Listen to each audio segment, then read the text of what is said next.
we talked about the importance of widespread testing as well as the fact that it's not being done everywhere.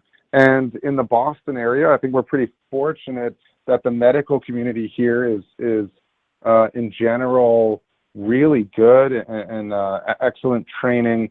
How often, though, do you see patients without the full testing? So you outlined some of the more rare mutations in lung cancer. How often do you ever see patients that come in who are getting treated in other centers that come in and haven't had the full testing?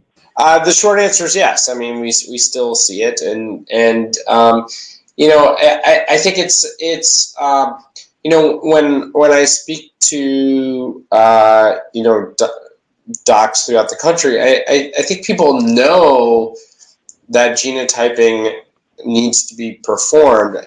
I think sometimes it comes down to some either technical issues or practical issues, but I think that's really where, you know, oncologists need to partner with other docs within their institutions, their pathologists, but also very much with patients and families, and emphasizing the importance of this. You know, I think Dr. Sands touched on an important point, which was that, you know, we recognize when someone is newly diagnosed with cancer that they wanted, everyone, including the oncologist, they want to start treatment yesterday, and get that. We get the urgency.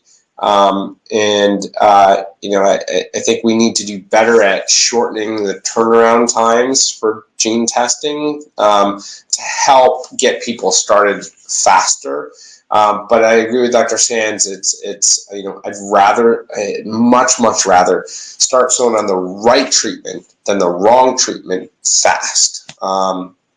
But I think it then also means that, you know, it takes, you know, constantly checking in, making sure that someone's still feeling okay, answering questions along the way, while we're still waiting for those results. Yeah, and you know, that urgency to start treatment is strong, and I think you're right. I mean, I've certainly seen cases where it was just felt like, well, it's unlikely that we'll find something, so then it's not done for the sake of expediency. But amongst those people, I certainly see some where we end up sending it off, and in fact, they do have an option in targeted therapies, and that is so meaningful. As we said, when there is a targeted therapy option, that is usually the best treatment option for people. So just a word of, if it seems like it might be tough, or there needs to be a biopsy done because the blood test didn't show it, sometimes it's a matter of just going through it and just getting that done, because that can demonstrate something. The other thing is, I have had people, oncologists, that weren't aware of the option for blood testing, which is pretty widespread at this point. So that's something I think most oncologists are aware of.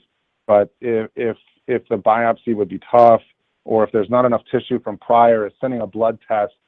But in some cases, even if the blood test doesn't show it, getting a biopsy still ends up being important.